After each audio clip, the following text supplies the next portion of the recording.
श्रीरामपूर शहर अतिक्रमण मुक्त झालं, परंतु प्रपंच झाले बेचिराग।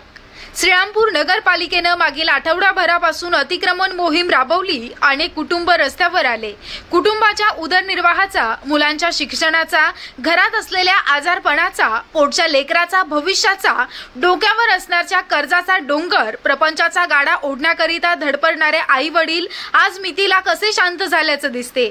बेकायदा वाढलेली अतिक्रमण काढण्याच्या नावाखाली श्रीरामपूर शहराचं धूळधाण गेल्या आठवड्यात झालेलं पाहावयास मिळालं।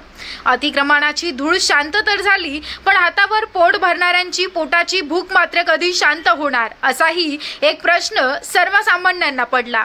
शासनाच्या आदेशानुसार अतिक्रमण काढलं जात आहे, जरी असलं तरी जिल्ह्यातील इतर तालुक्यात अतिक्रमण नाही का?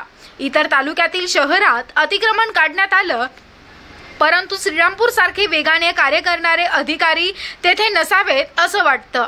श्रीरामपूर शहराला नेतृत्वहीन घोषित करावं का? परंतु या गोष्टीचा परिणाम शहरवासी म्हणजेच हातावर पोट भरणारे सर्वसाधारण व्यावसायिक, व्यापारी, छोटे छोटे फेरीवाले यांचं तोंडचं पाणी पळालेलं आहे। अतिक्रमण वाढीला जबाबदार कोण होतं? नगरपालिकेने नोटीस दिली, परंतु नगरपालिका प्रशासनानं अंतिम नोटीस आहे, कारवाई अटळ होणार याबाबत सूचना केली असती तर सर्वसामान्य नुकसान होण्यापासून काही अंशी दिलासा मिळाला असता। श्रीरामपूर शहरातील अतिक्रमण हे अत्यंत कडक कारवाई करून काढून दिलं। जिल्ह्याच्या इतर कोणत्याही ठिकाणी इतकी कडक आणि कठोर कारवाई पाहण्यास मिळत नाही, असं प्रश्न सर्वसामान्य उपस्थित करत आहे। आजही शहरात भयावह परिस्थिती पाहावयास मिळते।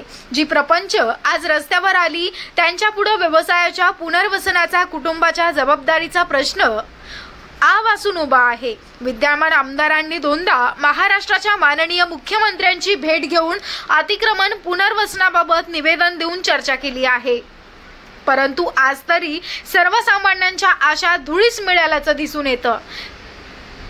पुनर्वसनाबाबत अनेक बैठकी श्रीरामपूर शहरात झाल्या, परंतु आज बेरोजगारी, बेघर झालेल्यांचं काय याचं उत्तर सापडत नाही।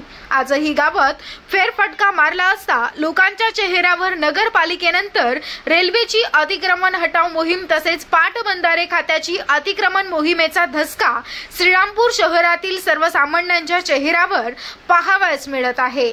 म्हणूनच म्हणावंसं वाटतं की सुंदर होते माझं शहर, आज झाले बेचिराग।